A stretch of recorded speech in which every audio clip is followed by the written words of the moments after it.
after you, dear. Goodbye. Please, God, you'll be looked after. Goodbye.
Mr. Garland. That's right.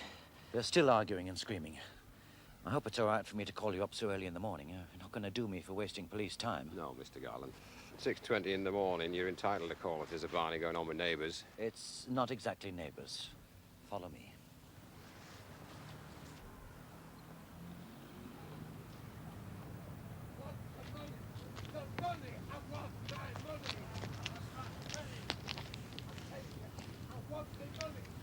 I live over there. I get view of these lockups down there. I want the money! The money! I want the money! I'm a light sleeper. This van arrives about 6 o'clock. Then the barney starts, and it's been going on ever since. I want my money! My money! I want my money! Not a brass penny. But when I finish this, I'll give you plenty of bother. I'll go for the cops! The hospital, that's where you're for. I'll finish this, and then I'll murder you. I'll get my mates, and I'll break every bone in your body. Give me my money! Me money! Get off! Hey, you two! Jack Lord, stop there.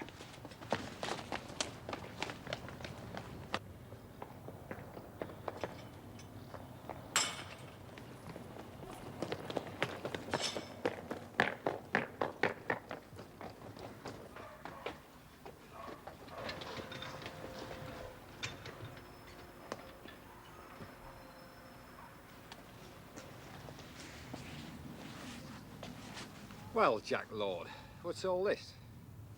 I don't know. Who's your sprinter friend? I don't know. That's true. I don't know him. Mr. Garland, could you stay here, sir, for about 10 minutes? Don't let no one touch any of this. There'll be another policeman along. Aye, okay. However long it takes. Come on, young man.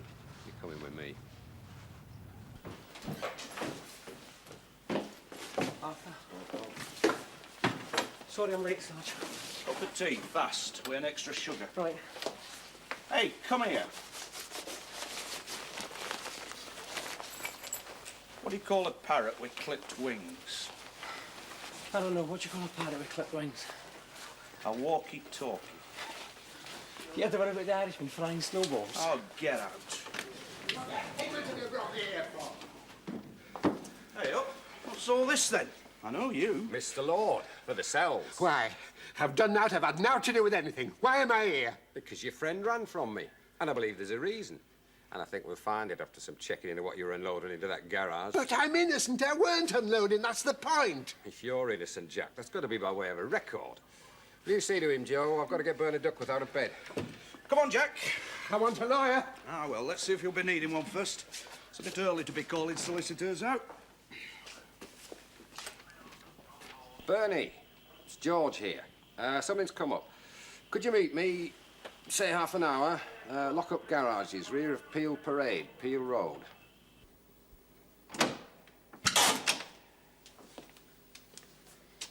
Cup of tea. It's more than you deserve. Listen, what am I here for? What are you here for? Aye. Well, the hope is you'll tell us.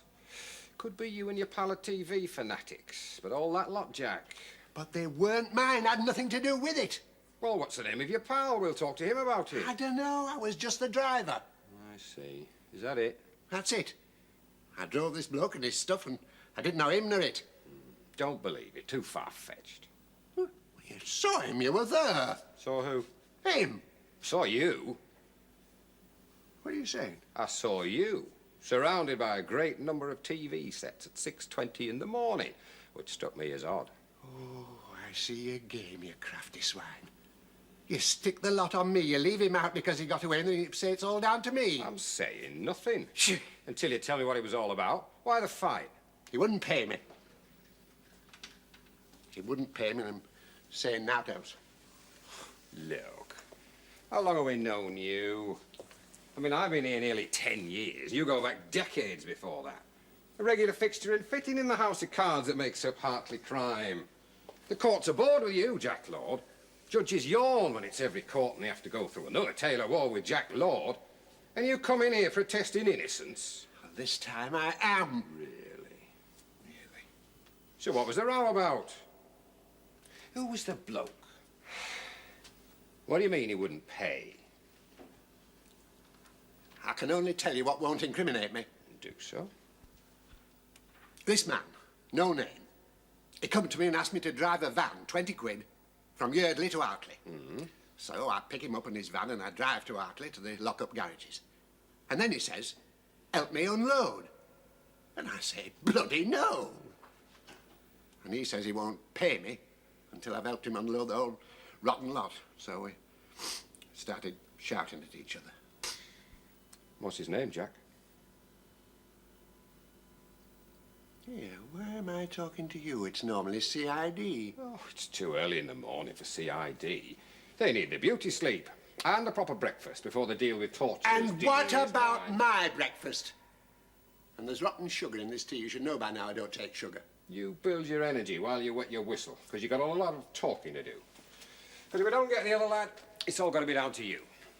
But I haven't done anything!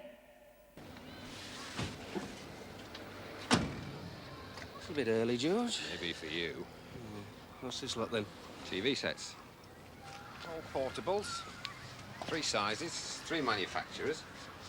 And Mr. Garland, he lives up there, called this morning, about 6:15, complaining there was a row going on down here between 2 blokes unloading this lot.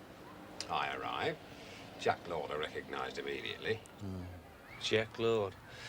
I lifted him 6 months ago for shoplifting. Well, this looks a sight more serious. He and this other fella I didn't recognise are shouting, set to in a fight.